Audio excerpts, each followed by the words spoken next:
네, 여러분 반갑습니다. 전 메가스터디에스입니다. 자, 오늘은 여름방학 영어 학습법을 미리미리 갖고 왔어요, 여러분. 그리고 이제 기말고사가 끝났거나 기말고사를 아직 보고 계신 학생들이 계실 것 같은데 요거 이제 미리 당연히 여러분들 보셔야 되기 때문에 갖고 와봤습니다. 일단 여러분들 1학기 동안 고생 너무 많이 하셨어요. 자, 1학기 중간고사, 기말고사 합쳐서 시험이 끝나니까 여러분들 1학기가 끝났을 것 같은데요. 일단 너무너무 고생하셨다라고 말씀드리고 시작하겠습니다. 자, 여러분 일단 1학기가 끝났는데요. 우리 만족도 조사를 한번 해볼게요. 여러분들이 만족했는지 불만족했는지를 나눠서 볼 건데 내신과 모의고사 부분에 있어서 만족했냐 불만족했냐를 한번 나눠볼게요. 여러분들 만족에만 제가 지금 스마일을 넣어놨죠. 불만족은 굳이 갖고 오고 싶지 않았어요, 여러분. 그죠? 자, 내신 부분에서 내가 만족을 했다 라고 하면 노력한 만큼 원하는 성적 그리고 추가적으로 생활을 여러분들이 마치셨다라는 거고요. 내가 이제 불만족을 했다라는 거는 내신 성적이 당연히 아쉬웠겠죠. 그리고 추가적으로 여러분들이 이제 뭐 생활기록부 같은 거 관리한다라고 하시면 내가 활동이 좀 부족할 수도 있겠다라고 이제 판단을 해보실 수 있을 것 같아요. 좀 크게 확인을 해봤어요. 한번 생각을 해보시고 그다음에 이제 모의고사로 이제 나눠서 보면 모의고사가 여러분들 만족스러우실 수도 있고 불만족한 성적을 얻으셨을 수도 있을 것 같은데 만족이라고 하면 듣기 제가 꼭 다 맞게끔 가져가라라고 말씀드린 부분이죠. 듣기도 다 맞고요. 오답률 상위 유형 빈순삽도 내가 무난하게 꽤 잘 봤다라고 하는 학생들은 이 정도 등급 내가 원하는 성적을 얻었다라고 하면 만족에 해당된다라고 볼 수 있겠죠. 근데 불만족의 영역은 사실 여러 가지로 나눠질 수 있을 것 같아요. 뭐 1학년 학생들 같은 경우는 시간이 좀 부족할 수도 있고 아직 이 유형에 익숙하지 않아서 발생할 수 있는 현상이죠. 그래서 내가 시간 관리도 잘 안 됐고 독해도 사실 좀 안 됐던 것 같아 라고 하면 여러분들 여기서 왜 안 됐는지 잘 분석을 해서 여름방학 때 대비를 하시면 되겠죠. 그래서 이렇게 두 부분으로 나눠서 한번 생각을 해보시면 일단 좋을 것 같아요. 만족에 많았으면 좋겠네요, 여러분. 그죠? 근데 이제 모든 게 다 만족스러울 수는 없기 때문에 불만족한 부분이 있다라고 하면 하나씩 방학 때 메꿔 나가시면 되겠죠? 자, 우리 이제 내신 성적 진단을 좀 해볼게요. 만족, 불만족을 나눴잖아요. 그중에서 내신인데, 내신을 이제 여러분들 준비하실 때, 여기에 좀 추가적으로 들어간 학생들도 있긴 있을 거예요. 외부 지문 같은 거.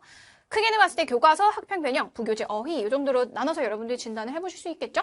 자, 교과서. 보통 이런 유형이 나오는데요. 내용 확인 문제, 그 다음에 어법, 어휘 유형, 그 다음에 이제 가장 중요한 서술형, 주관식 부분에서 내가 잘 정답을 써서 점수를 얻었는가에 대해서 이제 판단을 한번 해보실 필요가 있겠어요. 내가 서술형 주관식에서 좀 점수가 잘 안 났다라고 하면 방학 때 여러분 서술형 관련돼서 강의를 좀 들어주시면 좋을 것 같아요. 그 강의 관련돼서 뒤에 당연히 추천을 드릴 거고요. 근데 학평 변형이랑 부교재 같은 경우는 사실 이게 가장 중요하다고 말씀드렸는데 내용 확인 문제인 거죠. 그러니까 이 지문을 내가 딱 봤을 때 첫 문장을 보고 이 지문의 주제는 이거였어 라고 떠올려야 된다고 했잖아요. 그게 내가 잘 됐었는가 시험을 볼 때 그거를 다시 한번 진단을 해보시고요. 마찬가지로 어법, 어휘, 유형, 서술형, 주관식 다 나오지만 아마 이제 교과서가 그게 좀 더 비중이 많을 거고요. 이게 나왔다라고 하면 내가 요거에서 맞았는가 여기서 점수를 땄는가 그거에 대해서 한번 생각을 해보시면 될 것 같아요. 근데 이제 학평 변형 부교재는 사실상은 요게 가장 중요하다.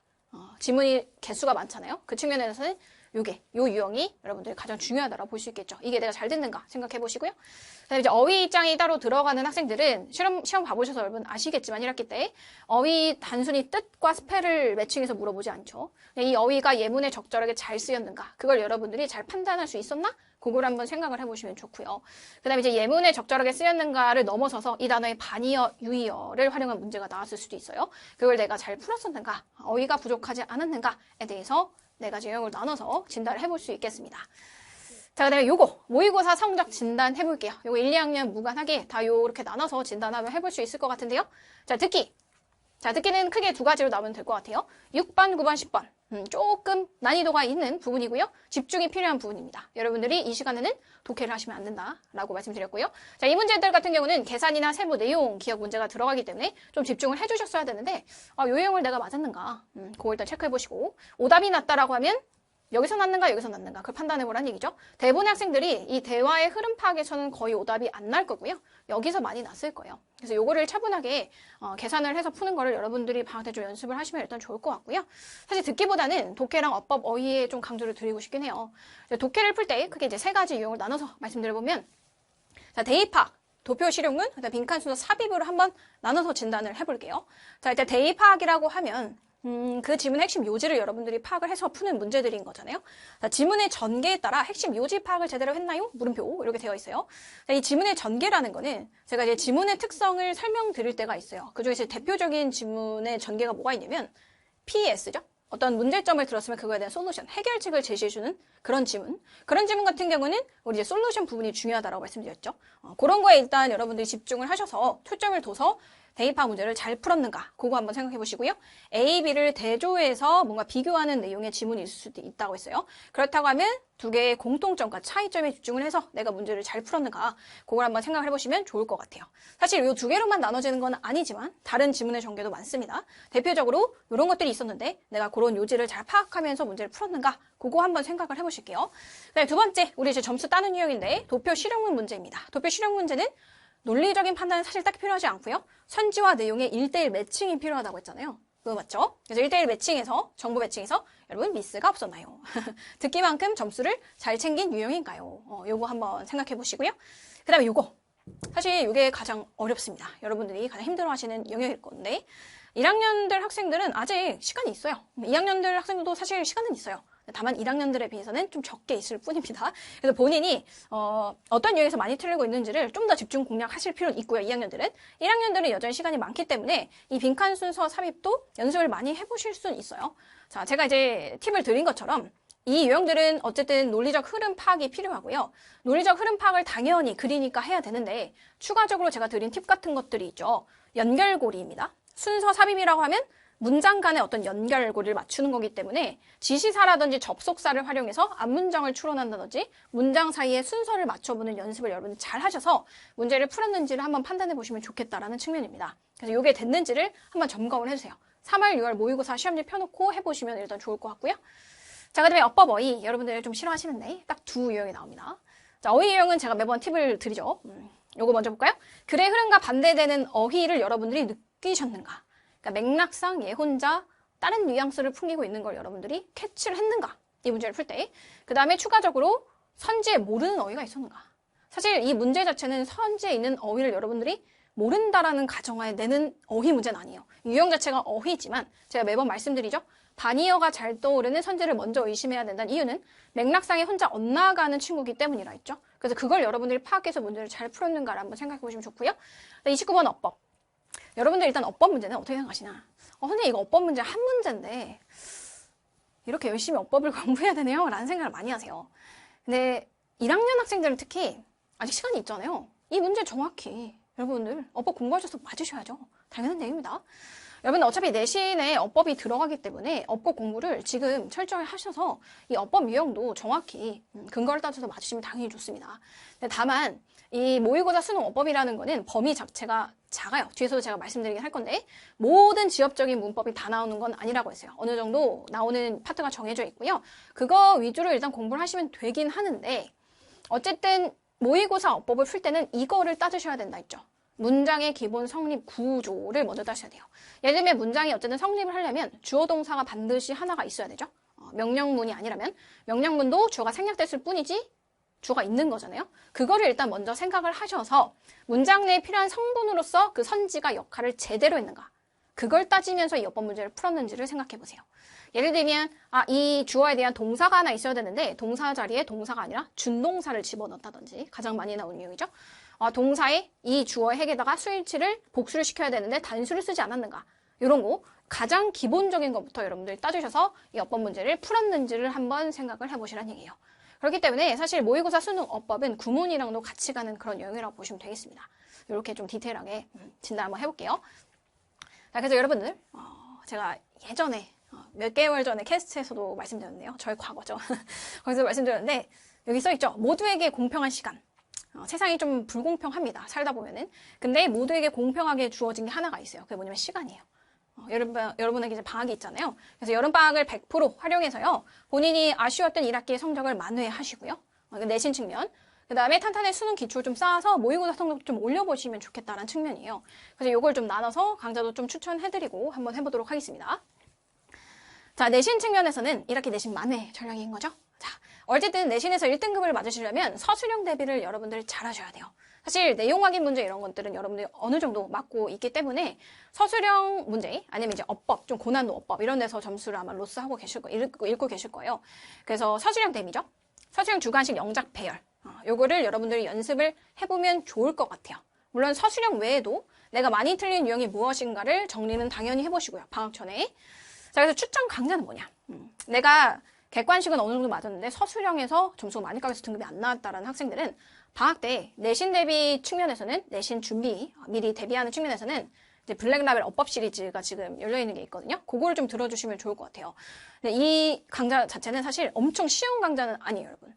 우리 전국에서 고등학교 중에서 좀 내신 시험이 어렵게 나온다는 학교 있죠? 그 학교의 기출을 갖고 온 거기 때문에 여러분들 좀 어렵게 공부하실 수 있어요. 그래서 내가 내신을 좀 어느 정도 대충 뭐 이 정도 받아야겠다라는 학생들 아니고 좀 욕심이 있어서 아주 안정적으로 1, 2등급을 받고 싶다라는 학생들은 이 강좌를 들어주시면 너무 좋을 것 같아요, 방학 때. 그래서 서술형 문제 수록되어 있고요. 여러분의 개념도 제가 정리해드리겠지만 고교 대표 어법, 기출 해설도 도와드리기 때문에 여러분들이 한번 맛보기로 좀 어려운 학교의 시험 문제를 한번 이제 대비를 하실 수 있겠다라는 측면입니다. 그래서 이 강좌를 좀 추천드릴게요, 여러분. 자, 그 다음에 이제 수능 기초 쌓기인데요. 방학 때 또 내신 대비만 할 수 없잖아요. 내신은 사실 내신 기간에도 하죠. 방학은 우리 이제 좀 더 멀리 봐서 수능 기초를 쌓는 그 시간을 가지셔야 되는데 일단 여러분들 3.6 모의고사 성적 기준으로 1번 나의 취약 유형을 분석하세요. 1학년 학생들 같은 경우는 2번밖에 시험을 안 봤기 때문에 사실 내 취약 유형이 뭔지 정확히 모를 수도 있어요. 여전히 이제 시간에 촉박하게 다 푸는데도 좀 힘들었을 거기 때문에 아마 1학년 다 지나고 나면 대충 이제 감이 잡히실 건데 취약 유형을 일단 분석을 해보시고요. 수준에 맞는 이제 학습 전략을 여러분들이 쌓는 게 좋을 것 같아요. 수립하는 게 좋을 것 같아요.